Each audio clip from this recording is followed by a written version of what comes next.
yesterday we got our first taste of the Rise of the Underworlds expansion, but today we get a bit of a clearer picture with regards to the Lurker archetype based on the cards that are revealed. So we're going to dive right in and cover what was revealed today, starting with Xerkside Caller. This is a 3-cost 2/3 Shurima follower. It has the Lurker tag along with the lurk keyword, and I really like this card because it says play predict. Now, no other keywords, and that is the potential drawback, but I like this card because it fulfills a utility spot as well as a growth spot in the Lurker archetype. Yesterday I had kind of talked about how you're going to need a critical mass of units with lurk along with a sprinkling in of predict to make sure that you're hitting those lurk triggers. This fits both. Now I do want to take a moment to talk about the expected growth pattern here. Assuming we don't have a lot of free attacks, I know one was revealed yesterday, but let's go out on a limb and say that they don't just give us a ton. Assuming we don't have a ton of free attacks, the kinds of openers you might expect would be, for example, if you're attacking on odds, the 1-drop from yesterday, you play it. If you swing and you hit the trigger, you get a 2/1 fearsome. Not half bad. That's a precious pet. Round 2 hits, we don't attack, so no lurk triggers. Round 3 hits, we play Xerkside Caller. When it comes down, it's a 3/3 because of the previous trigger. You predict, you put a lurker on top, and now when you attack, assuming you still have your 1-drop, you'll have a 3/1 fearsome and now a 4/3 just kind of vanilla unit. So I think that is fine as far as pacing. It's not anything to be like OMG mind-blowing amazing, but I think that's also a good thing because that means it's kind of fair.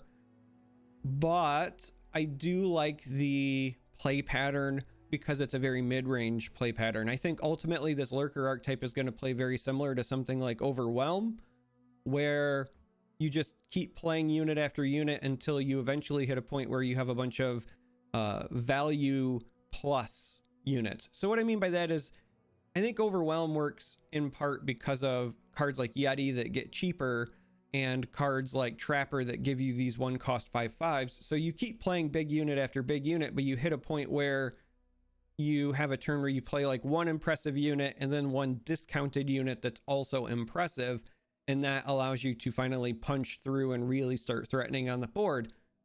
A deck like this where you kind of have this Mistwraith type quality, excuse me, brain's going faster than my mouth again.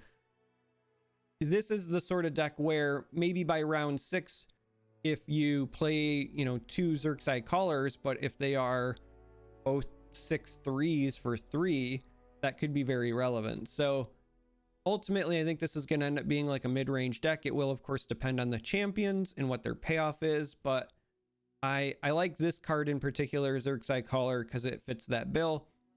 And it's a great transition into the next card I want to talk about, which is Feral Prescience. This is a 0-cost burst spell from Shurima that simply says predict. That's it. I like the card. I don't think it's going to be a 3 of index unless there's some weird busted combo with Echo and Zillion relying on it. Perhaps maybe it's worth it at that point. I mean, we do know Hexite is a card, and if there comes a point where paying 0 to draw a Hexite is a reality, I think that that will be a likely outcome. But I think that for the most part, this will likely just be a 1 or a 2 of in the lurk archetype because it's a 0-cost card that maybe buffs most of your squad by 1. So if you got 3 lurkers and you play this and you predict and then you swing, you get a +3/+0 for free.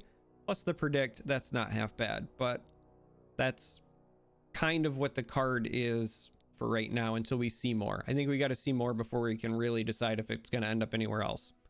Now, the last card is this other lurker that I want to jump to before I talk about careful preparation. So this is Xerkside Dunebreaker. My head's kind of covering it. It's a 6-cost 3/6 Shurima follower. It's a lurker, has the lurk keyword, and it has Overwhelm. This card's okay. It's the one I'm least excited about from the lurkers, just because by the time it comes down, it's just going to be about average. This is your Alpha Wild Claw for the archetype, unless we have a bunch of free attacks. because otherwise, like, if you're attacking every other round, this is basically like a 6 cost 6/6 overwhelm, and that's okay.